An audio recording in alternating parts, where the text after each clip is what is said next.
My channel. இன்றைக்கி நம்ம பார்க்க போகிறது ஒரு சிம்பிளான சேப்பங்கிழங்கு தொக்கு. அது எப்படி பண்ணுறதுன்னு பார்ப்போம். சேப்பங்கிழங்கு ஒரு 1/2 கிலோ எடுத்து வச்சு அதை வந்து வேக வச்சு எடுத்திருக்கேன். வேக வச்சு அதோட தோலை உரித்து எடுத்து வச்சுருக்கேன். அதுக்கப்புறமா வீட்டில் செய்கிற குழம்பு மிளகாத்தூள் அது ஒரு 3 டேபிள் ஸ்பூன் எடுத்திருக்கேன். அப்புறம் வந்து 1/4 டேபிள் ஸ்பூனு மஞ்சள் எடுத்திருக்கேன். வெங்காயம் வந்து 1 எடுத்திருக்கேன். அதை நீல வாக்கில் நறுக்கி வச்சுருக்கேன்.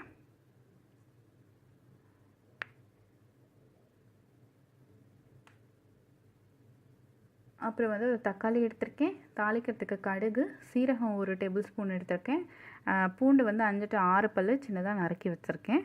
கருவேப்பிலை வந்து ஒரு கொத்து கருவேப்பிலை எடுத்து வச்சுருக்கேன். அப்புறம் புளி கரைச்சல் வந்துட்டு ஒரு 4 கொட்டை புளி வந்து ஊற வச்சு அதோட தண்ணியை மட்டும் எக்ஸ்ட்ராக்ட் பண்ணி எடுத்து வச்சுருக்கேன். உப்பு தேவைக்கேற்ப. அதுக்கப்புறம் எண்ணெய் வந்து 2 டேபிள் ஸ்பூன் ஆயில். வாங்க இதை எப்படி நம்ம செய்கிறதுன்னு பார்ப்போம். ஃபஸ்ட்டு ஒரு கடாய் எடுத்துக்கோங்க. அதுக்கப்புறம் அதில் ஒரு 2 டேபிள் ஸ்பூன் எண்ணெய் மட்டும் ஊற்றிக்கோங்க.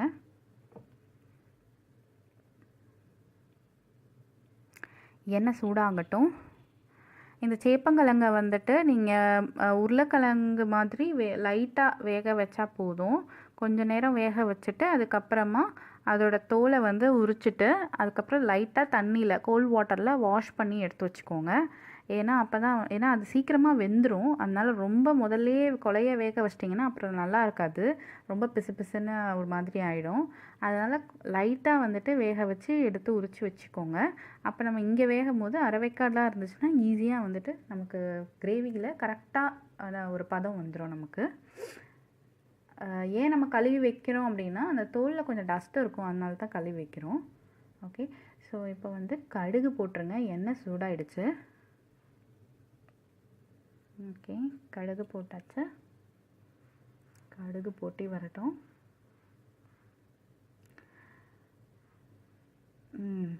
கடுகு நல்லா வெடித்ததுக்கப்புறம் கருவேப்பிலை சேர்த்துருங்க.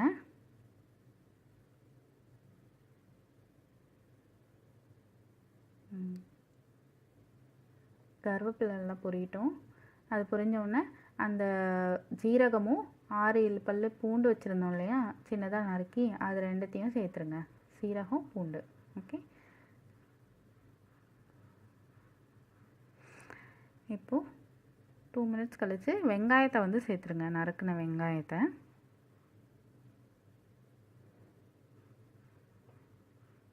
கிரேவி பண்ணுறதுனால நான் வந்து வெங்காயத்தை சின்னதாக நறுக்காமல் நீட்டமாக நறுக்கியிருக்கேன். பாருங்கள், வெங்காயம் நல்லா ப்ரௌனிஷாக ஆகிடுச்சு. பிரிஞ்சு வந்திருக்கு, நல்லா ப்ரௌனாக இருக்குது. இப்போ இந்த ஸ்டேஜில் நம்ம வந்து தக்காளியை வந்து சேர்த்தோம். தக்காளியை வந்து நான் அடியில் சேர்க்குறேன். சேர்த்துட்டு வெங்காயத்தை அதுக்கு மேலே மூடி வச்சிட்டிங்கன்னா சீக்கிரமாக வந்து உங்களுக்கு அந்த தக்காளி வந்து நல்லா வெந்து வந்துடும். இது ஒரு சின்ன டெக்னிக் தான், சீக்கிரமாக தக்காளி வேக வைக்கிறதுக்கு. எங்கள் அம்மா பண்ணுற டெக்னிக் இது.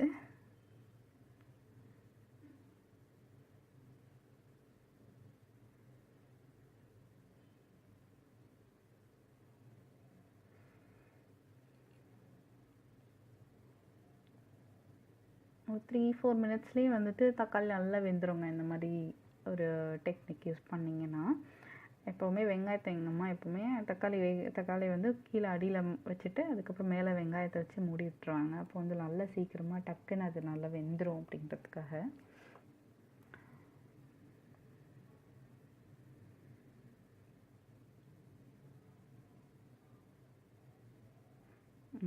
இப்போ பார்த்தீங்களா, அது தொட்டவுடனே நசுங்கிற அளவுக்கு ஆயிடுச்சு. நல்லா வந்துட்டு வெந்திருக்கு.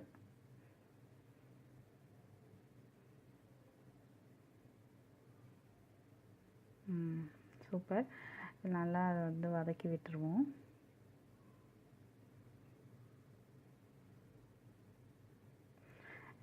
வதக்கின உடனே இப்போ வந்து மஞ்சத்தூள் அந்த 1/4 டீஸ்பூன் போட்டுக்கோங்க.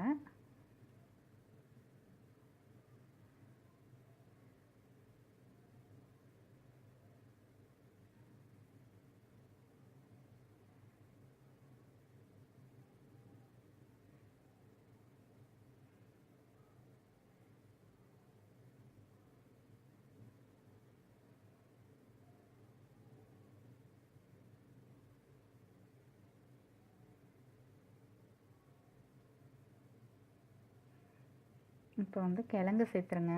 சேப்பங்கிழங்கு முழு கிழங்கா இருந்தால் தான் நமக்கு வந்து அந்த கிரேவியில் கொஞ்சமாக கிழங்கு வந்து அந்த லைட்டாக தெரிஞ்சால் தான் நல்லாயிருக்கும். அதனால தான் நான் ஃபஸ்ட்டே வந்து ரொம்ப வேக வைக்காமல் ஓரளவுக்கு 3/4 வேக்காடு மட்டும் வேக வச்சுட்டு அதை எடுத்து பண்ணியிருக்கேன். ப்ளஸ் தோல் பிக்கிறதுக்கும் உங்களுக்கு ஈஸியாக இருக்கும். ரொம்ப வெந்து போச்சுன்னா ஒரு மாதிரி இருக்கும், பிசு பிசு பிசுன்னு. ஸோ அழகாக எடுத்து வச்சு நல்லா வதக்கி கிளறி விட்டுருங்க. ஒரு 2-3 மினிட்ஸ் அப்படியே விடுங்க. அந்த இதோட வெங்காயத்தோட நல்லா சேரும், வெங்காய தக்காளியோட.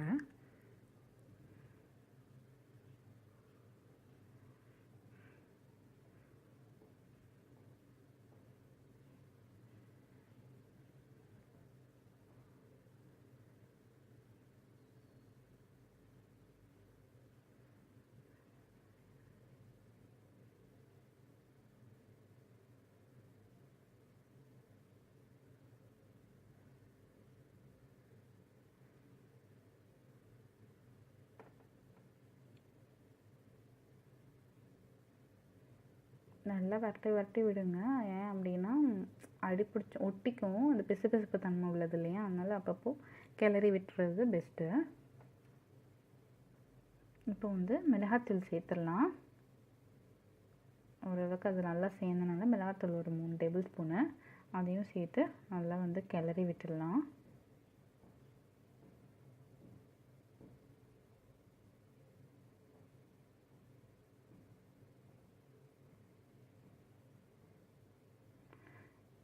இப்போது அந்த புளி கரைச்சலை வந்து சேர்த்துடலாம். தண்ணி சேர்க்காதீங்க, அதுக்கு பதிலாக அந்த புளி கரைச்சலை வந்து சேர்த்துக்கோங்க. நான் இப்போ மிளகாத்தூள் போட்டோன்னா அடிப்பிடிக்க ஆரம்பிச்சிரும், அதனால் டக்குன்னு அந்த புளி கரைச்சலை வந்து சேர்த்துருங்க. கொஞ்சம் தான் சேர்த்துருக்கோம் பாருங்கள். உங்களுக்கு இப்போ வந்து கிரேவி வந்து எந்த மாதிரி வேணும் அப்படின்னு நீங்கள் உங்களோட டிசிஷன் தான் இதில்.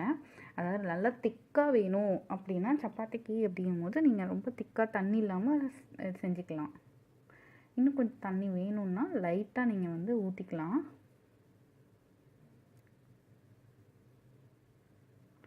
இல்லை இந்த ஸ்டேஜில் கூட விட்டுக்கலாம். இப்போ உப்பு போட்டுக்கோங்க. உப்பு வந்து உங்கள் தேவைக்கேற்ப உப்பு போட்டுக்கோங்க.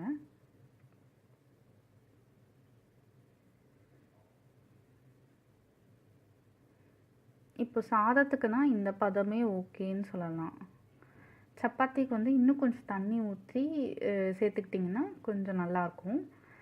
சாதத்துக்குன்னா இந்த மாதிரி இந்த பதத்துலேயே வச்சு நீங்கள் சாப்பிட்றலாம், நல்லாயிருக்கும்.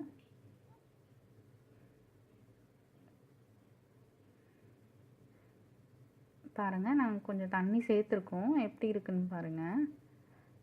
நான் தண்ணி சேர்த்து கொஞ்சம் அப்படியே கொஞ்சம் நாங்கள் வந்து சப்பாத்திக்கும் யூஸ் பண்ணுறதுனால இப்போ தண்ணி கொஞ்சம் சேர்த்துருக்கோம். நீங்கள் வந்து உங்களுக்கு எந்த மாதிரி டைப் வேணும், ரொம்ப டைட்டான கிரேவியாக இருக்கணுமா, இல்லைன்னா டைட்டாக இருக்கணுமா, இல்லைன்னா வந்து நல்லா கிரேவினஸ்ஸாக இருக்கணும்னா கொஞ்சம் கூட தண்ணி சேர்த்துக்கலாம். அவ்வளோதாங்க, சூப்பராக முடிஞ்சிருச்சு. இதோட இது நல்லா ஒரு இந்த பச்சை வாசனை போகிற அளவுக்கு கொஞ்சம் நேரம் விட்டிங்கன்னா போதும். பாயில் பண்ணிங்கன்னா நல்லா பச்சை வாசனை போகணும். பச்சை வாசனை போயிடுச்சு. இப்போ பாருங்கள் எவ்வளோ சூப்பராக கிரேவி ரெடி ஆயிடுச்சுன்னு.